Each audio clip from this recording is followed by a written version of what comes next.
I don't know who's coming through, but all I keep hearing is like, I don't want to know. I don't want to know. They're afraid to find out the truth or hear the truth, apparently. And then I heard, if only you knew. And then I keep hearing that, I don't want to know. I don't want to know. I guess because like the saying says, sometimes it's better to not know than to know. Here we go. Any messages for my Capricorns? Ooh.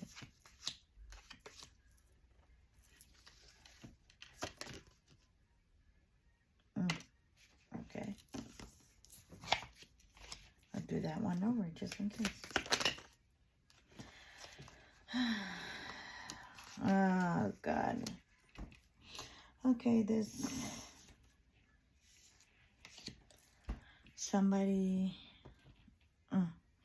having issues in the family or has a hidden family that they're afraid somebody else is going to find out. And they're afraid that because they might be gifted, that okay, maybe the gifted person is like, I don't want to know, I don't want to know, please don't tell me, please don't show me.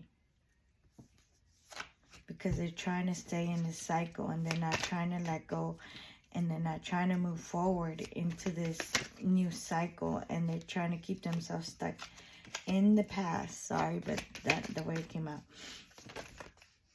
They want to keep themselves stuck in their past, but at the same time, they want to reinvent themselves. And if you look, they sit there and contemplating, you know. It's like they really don't want to let go of the past. They're so stuck in the past. They don't want to move forward. It's like they're so afraid of that forward movement. They're afraid that they can't make it. Oops, what I say, can't make it. See? And they know that's not a wish fulfillment. They're afraid they can't make it because they haven't seen the fruits of the labor. Okay, now it fully came out. They're in fear and despair, having nightmares, sleepless nights.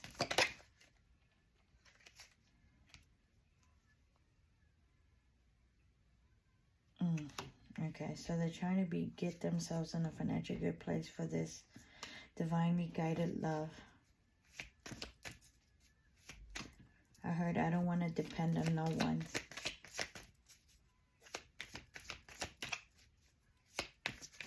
Okay.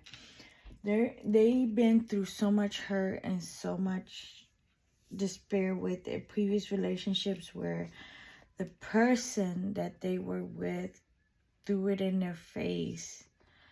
How if it wasn't for me, you wouldn't have this. If it wasn't for me, you wouldn't have this. You couldn't afford this, you know.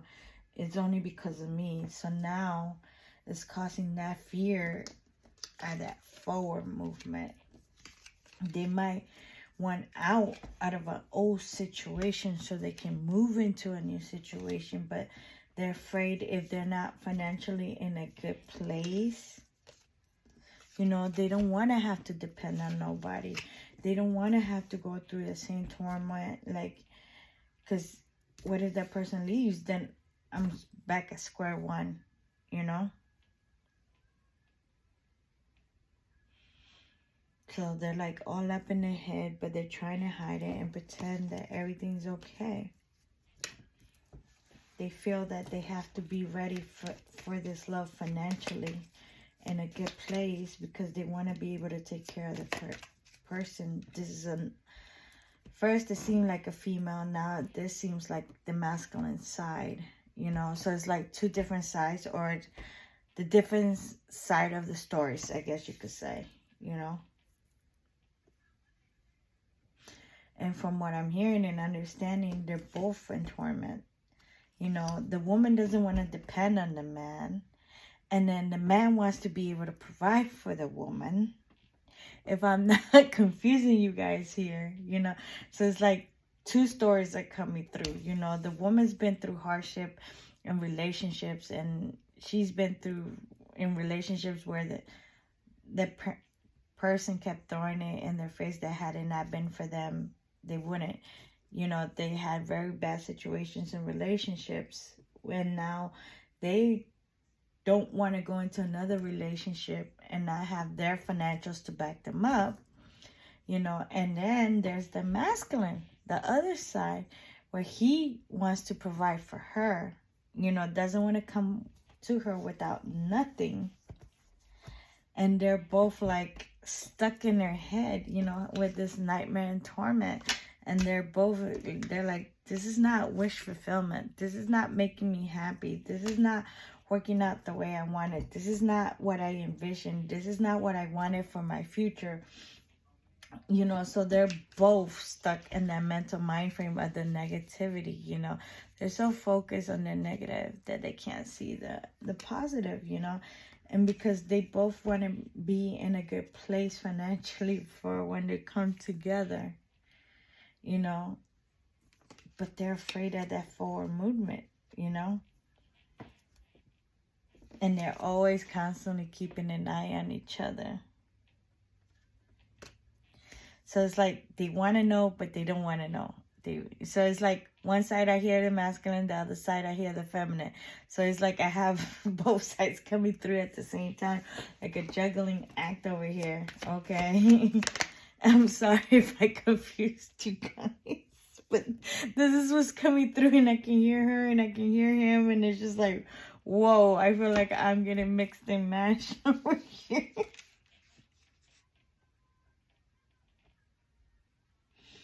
So they're both not healing. They're both feeling like the last man standing.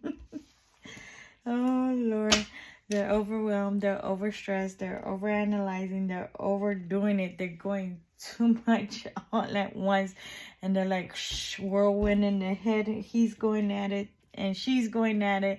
So it's like they're creating the blockages. They're creating the delays. Because if you think about it, oh my God. Okay, now okay. The twins. So they're mirroring each other. Well, one is saying and thinking, the other one's saying and thinking it, but vice versa. So whatever the feminine, the divine feminine is thinking and everything is reflecting off on the masculine energy. OMG, you know, and they're so in their heads about each other. Wow. So it's a mere reflection of each other. That's why, okay. Their mind is both basically on the finance. Have a good one.